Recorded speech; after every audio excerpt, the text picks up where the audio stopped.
Hi, this is Ms. Gonzalez, and I'm going to go over lesson 10 from unit 11.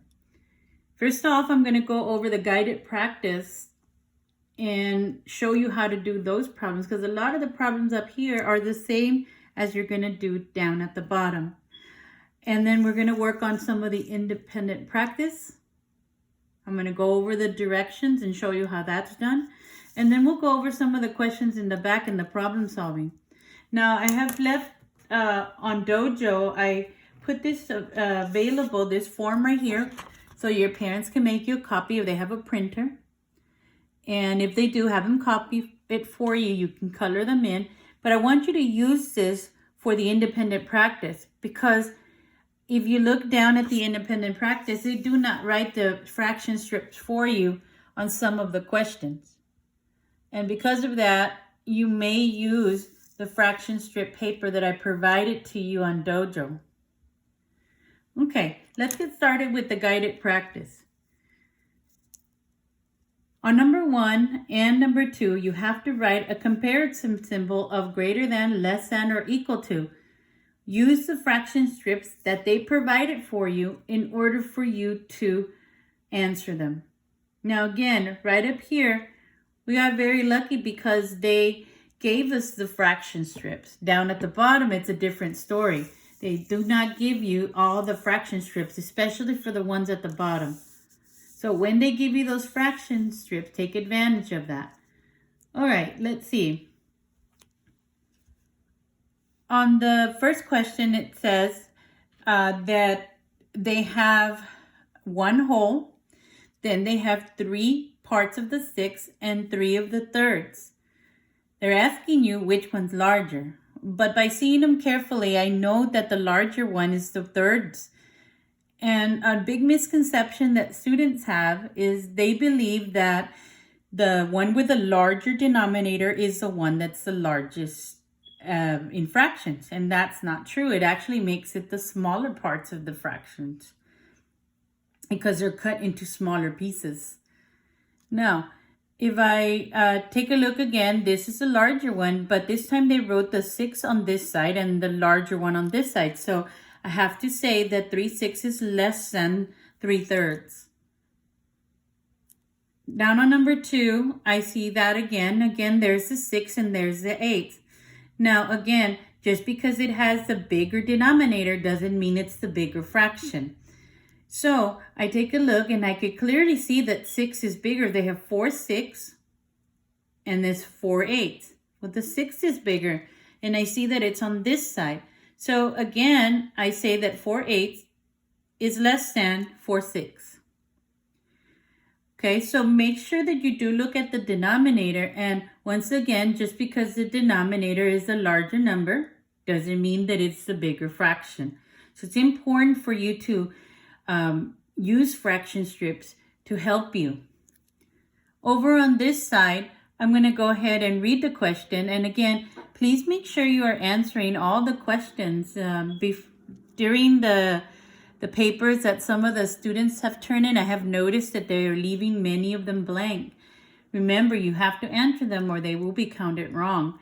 Okay, look at exercise 2. How can you use the fraction strips to show which of these fractions were greater? So you have to look at lesson 2 or exercise 2, this one right here, and they want to know how you use these fraction strips to tell which one was bigger.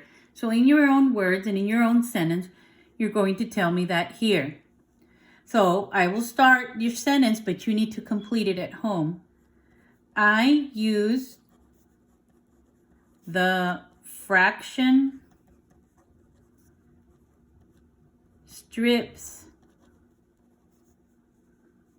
by, and complete the sentence when you're at home. Okay, the next one says number 4, which of these is greater? Draw a fraction strip to complete the diagram and answer the questions.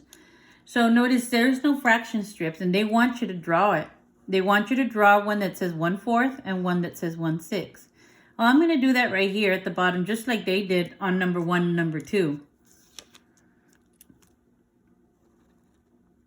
Okay, and I'm going to use this green line to help me draw a straight line. Now I'm going to split this just like a strip diagram almost.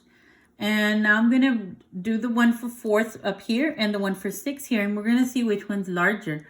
Okay, so the one in the fourth, I'm going to split it in half like this. And then I'm going to split those in half as well. Then I'm going to write the unit fractions inside. Just like that. Then they asked me to do 1/6. Well, remember what I said earlier, just because it has a bigger denominator doesn't mean that it's the bigger piece.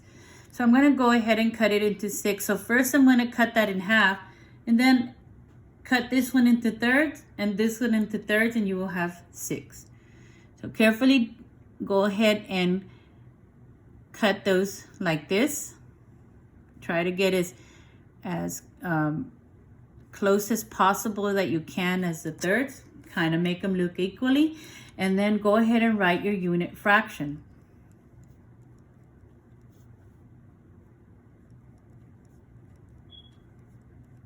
Would the question ask which one is bigger, 1/4, which one's greater, or 1/6? So now I'm going to color in 1/4 like they said.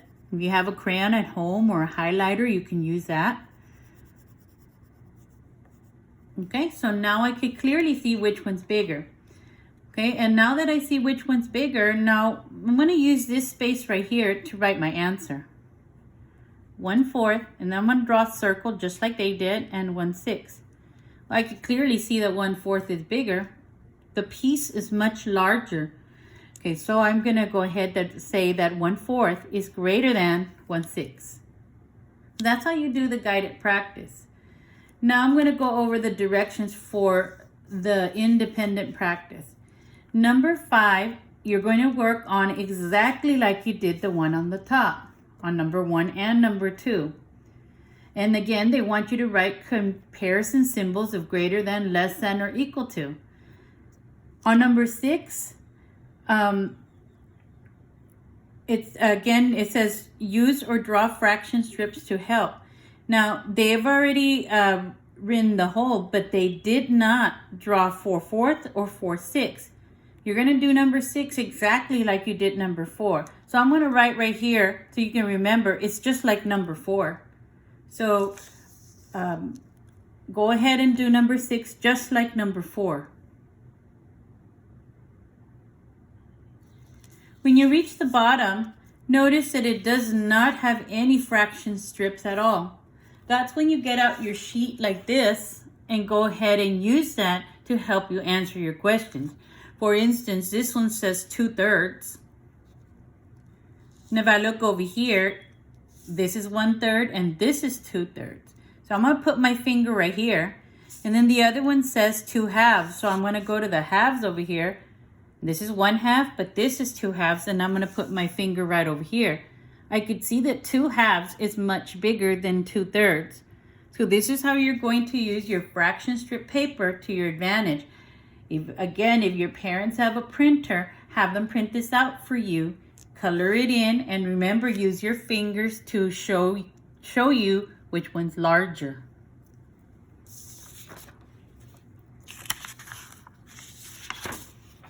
Okay, now let me go over some of the questions in problem solving.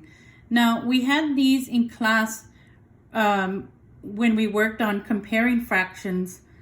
And what we did here is that, remember, since they are separated, we're going to put them closer together. But let's read what they want. It says James uses blue and white tiles, so these are blue and white, to make 2 designs shown here. Each design is the same size, and you can clearly see they are the same size. James says the blue area on the top design is the same as the blue area at the bottom design. Is he correct? So he is saying that the top is the same as the blue area at the bottom. They're asking you, is he correct? So again, they're going to ask you to write a sentence here, but how do we determine if he's right or wrong? Now, I remember we did this in class and we used your highlighter, but if you don't have a highlighter, you can always use labeling. And since these are already blue, I'm going to replace one of these whites for these blue. So now this one's going to be a blue, and this one I'm going to replace it for a white. And then I'm going to move this blue right over here, and this one's for a white.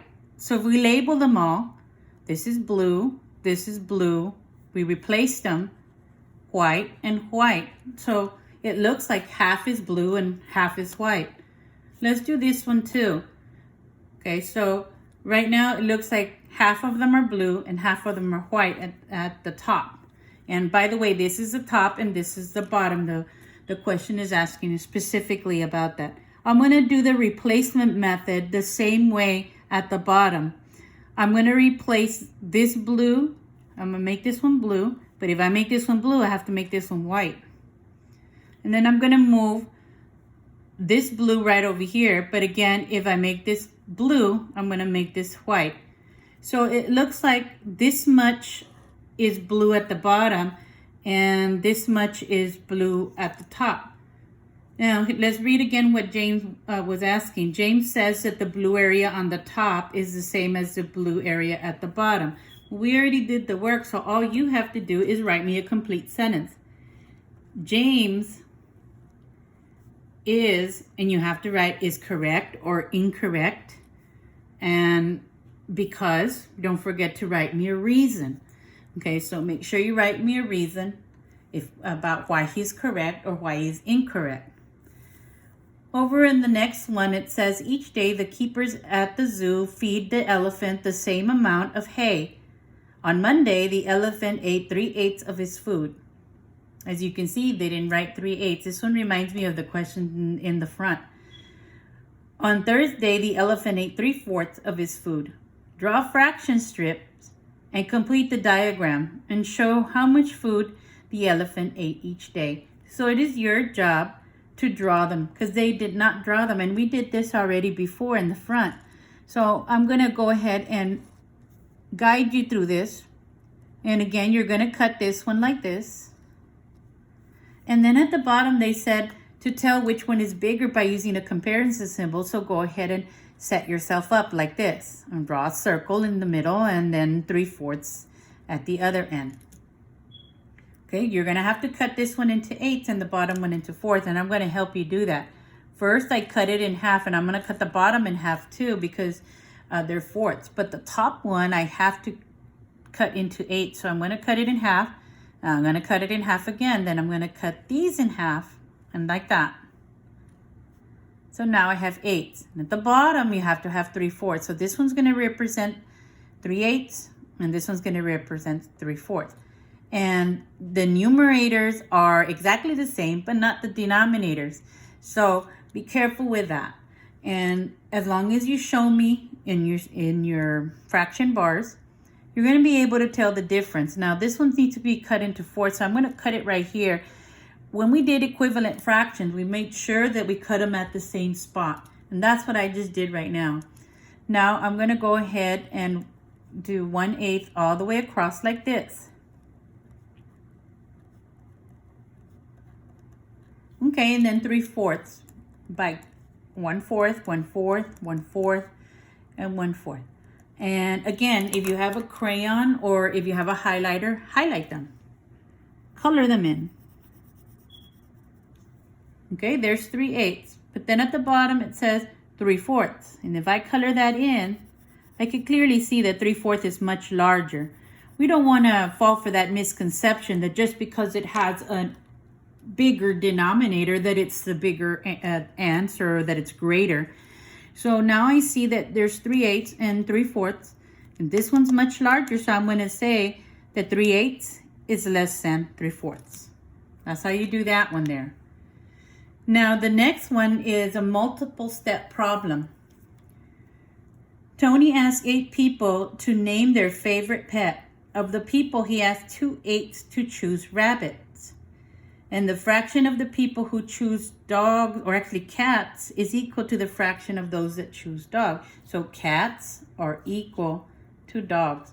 But I know that there was 8 people involved here, and only 2 8s chose rabbits. So if 2 chose rabbit out of 8, then how many dogs and cats were there? Well, to do that, we can create a fraction at the end, but first you got to find out, there's quite a couple of steps that you need to do to get this one. First, you need to find out what the difference is. I know that rabbits have 8, so if I say difference, well, that means subtraction. So I'm going to do that in step 1.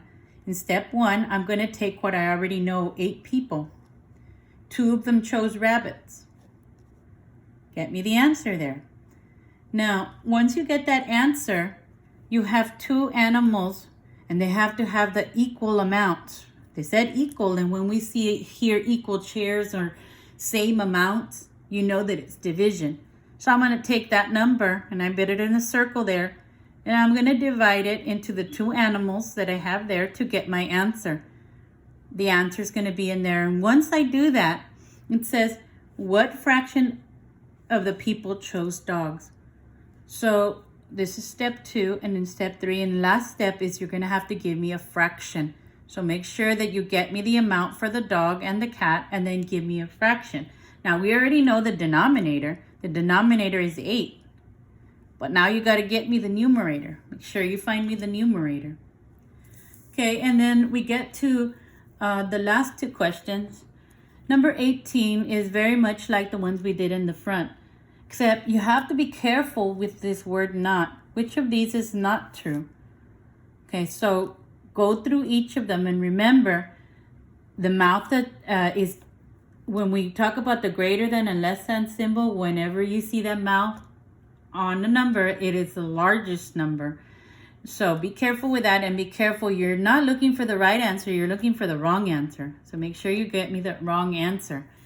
Okay, and then the last one, it says, John says when you compare 2 fractions with the same numerator, you look at the denominators because the fraction with the greater denominator is greater. Now look at that statement that he made.